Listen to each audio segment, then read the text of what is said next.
Жалгыз Кудайдан башкага ибадат кылбагыла, жалгыз Кудайдан башкага сажда кылбагыла, жалгыз Кудайдан башкадан тиленбегиле. Курбандыгыңды Аллах үчүн, ибадатың Аллах үчүн, жүрүшүң Аллах үчүн, сүйлөгөнүң Аллахтын ыраазылыгы үчүн, ар бир ибадатың Аллах үчүн болсун. Аллах Таалага ибадат кылгандан кийин ва бил валидайни ихсана, ата-энеңерге жакшылык кылгыла. Ата-энеңерди сыйлагыла. Аллах Таалага ибадат кылгандан кийин Аллахтын ибадаты менен тең болгон сооп иш не экен? Ата-энеге жакшылык кылуу. Бирок урматтуу мусулман бир тууган, ата-энеге качан ва бил валидайни ихсана, качан? Мына шу отургандар баары ата көбү.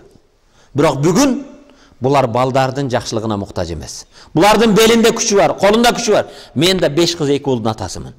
Бүгүн мен колумдан келген ошо балдарымды окутсам, тарбия кылсам деп, мен алардын эч нерсесине муктаж эмесмин. Аллах бул жерде айтат: "Имма яблуганна индакал кибара ахадухума ау килахума." Имма яблуганна индакал кибара ахадухума ау килахума.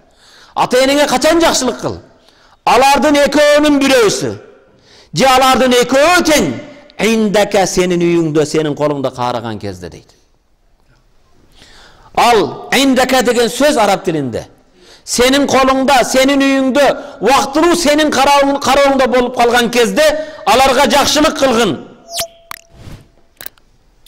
Фала тaqul уффин.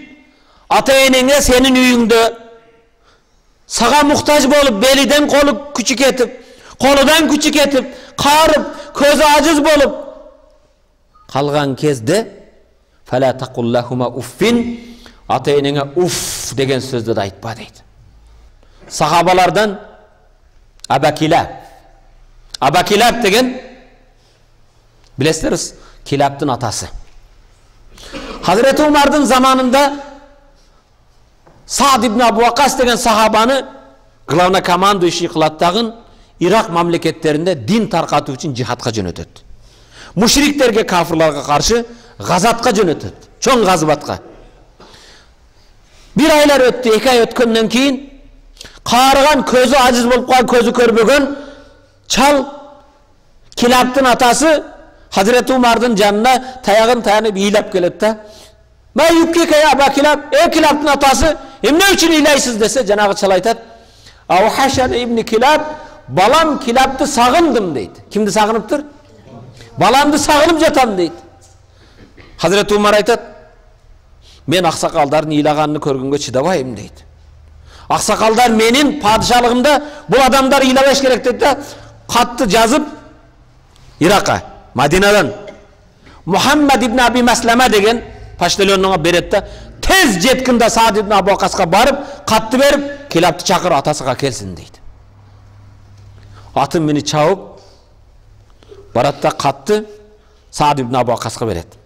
Саад ибн Абу Вакас окуса, Амирил Муминин Hazreti Umar'dan кат тез арада Килабты жөнөткүн, чал баланы сагынып ыйлап жатат, көзү ажыз, көзү көрбөгөн чал дейт. Катты алгандан кийин жанагы жигит тез арада кимдин буйругу менен келип атат? Hazreti Umar'дын жанына келет. Амирил Муминин буйрук берипсиз, мен келдим дейт. Дегенде мен сенден сурайынчы дейт. Адамдардын балдары бар аскерге кетти. Сенин атаң ботодой боздоп ыйлап жатат. Сен атаңа кандай кызмат кылат элең дейт. Я Амирил Муминин дейт, мен дейт, бала болуп дейт, эч качан ата-энемдин курсагы тоймоюнча өзүмдүн балдарыма тамак бербейт элем дейт. Я Амирил Муминин, төөнү алып келип, төөнүн желинин эмчегин муздак суу менен жуум. Ал кезде холодильник жок, муздаткыч жок. Муздак суу менен жуамын. Идиштерди муздак салкын кыламын. Андан кийин бисмилла деп төөнүн сүтүн өз колум менен саап, атам менен энеме бермейинче, уктап калган болсо таң аткыча күтөм. Ата-энемдин курсагы тойгондон кийин гана андан балдарыма берет элем дейт. Ата-энем шонон кыйналса керек дейт. Hazreti Umar, мана адамдарга да сабак болсун, ошо жасаган ишиңди бир кылгын дейт. Адаттагыдай төөнү алып келет, экинчи адамды жөнөтөт да, Килабтын атасын тез алып келгин дейт.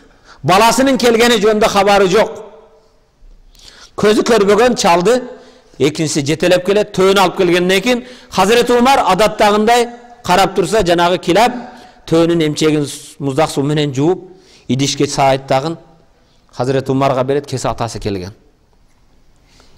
Hazreti Umar süttü alıp, kilaptın atası közü körmögen çalga alып kelip, mana süttü içip alın aksakal deydi.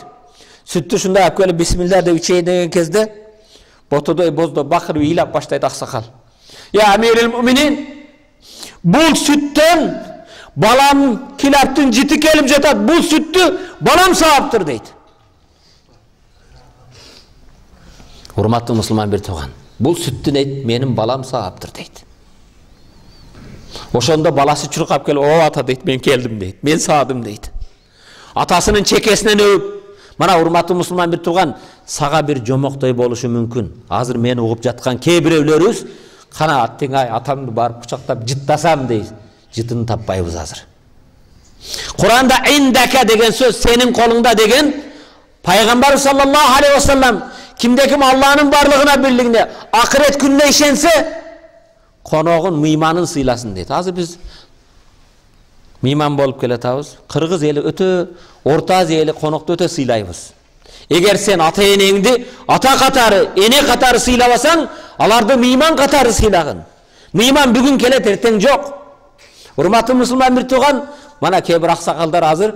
Kana attın ay, mana bizdin kelişibizge de sebep bolgon talay dosubuz misалы.